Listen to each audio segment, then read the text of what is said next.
What up? This is Rama Screen, and I'm here talking with the star of Welcome to Blumhouse's new movie, Madres, which arrived October 8th, Ariana Guerra. How are you, Ariana? I'm good. How are you, Rama? Good, good, good. Thank you for taking the time. Congratulations. I watched this movie recently. Very chilling, very spooky. You play a pregnant character named Diana who's suspicious of the small town that she moves into with her husband. What was your process of embodying Diana in order to tap into her maternal instincts? Yeah, I think the motherhood component was probably the most challenging for me and required the most work just because I'm not a mom. I've never been pregnant, although I have played a pregnant mom a couple of times. I think I did research on the internet, on YouTube, but I did find that a lot of times it was curated to make it seem as if motherhood was just overall amazing and the pregnancy didn't have as many complications. And the women in these videos, I mean, they were just glammed up. They were beautiful, like with their babies, and they're like, "Oh, it's not a big deal." And then, when I further talked to my friends and my family who had just had a baby, who had gone through pregnancy, some people had miscarriage. I mean, there's a whole other world that I think women, for whatever reason, don't really have a space to fully discuss and disclose how much emotional baggage comes with being a mom, with being pregnant. And so for me, I mean, I did as many interviews as I could. I asked as many questions as I could. I know that I started with the physicality and wanting to just like really figure out how much of my back hurts and where they place their hands and how they hold their belly and when they hold their belly. And then that kind of like helped me emotionally. And then there was that added insight of every decision you make from here on out is for your child and wanting to be a good mom. I can relate to Diana because as much as I like to speak Spanish, I'm not skilled to to speak Spanish. So in many ways, Diana is a bit of an outsider to the community, but because of that language barrier, she's also an outsider to her husband. Talk to me about the angle you took to approach that aspect about Diana.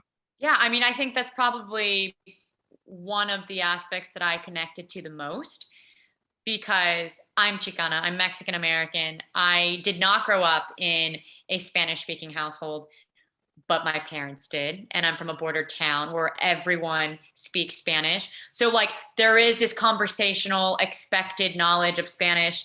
But then there's also like times when you don't fully understand like the discussion or what's going on. And so it does feel a little like ostracizing for sure. It didn't take very much work for me to like recall or remember how that feels because I mean, even to this day, if you have like Mexican family members, they still call you gringa. Like it doesn't matter how much Spanish you know, you're still American to them. And that's honestly like one of the most exciting parts about the film for me is finally seeing this spectrum that exists for Latinos.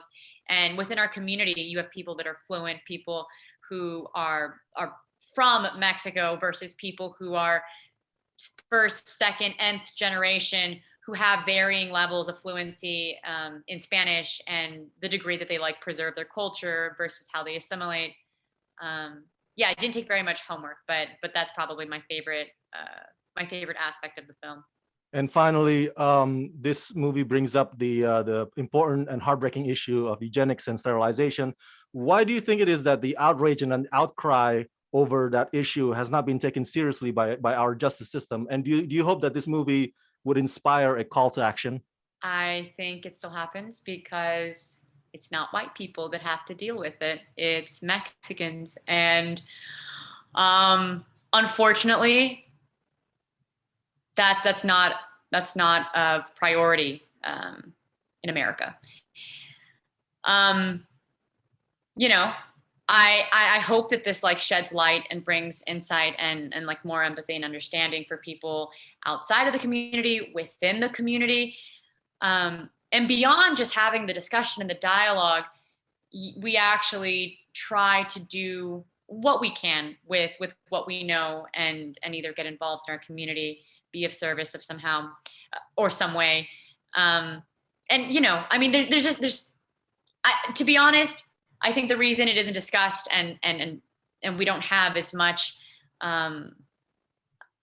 coverage on this is because there's there's so many things that need coverage, so many things that need to be addressed in the world, right? I mean, you have the climate crisis, you have financial disparity, you have international I mean, it's just the list goes on. And that's why I think if this resonates with you and if you feel connected to it and drawn to it, and I would say personally for me, like I want to be of service as much to my community and to people that I grew up with, because it's something that hits very close to home.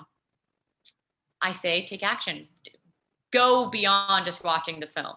Actually get involved in whatever way, shape, or form that looks to you. All right. Madres arriving October 8th. Ariana, thank you for talking to me and congratulations. Thank you.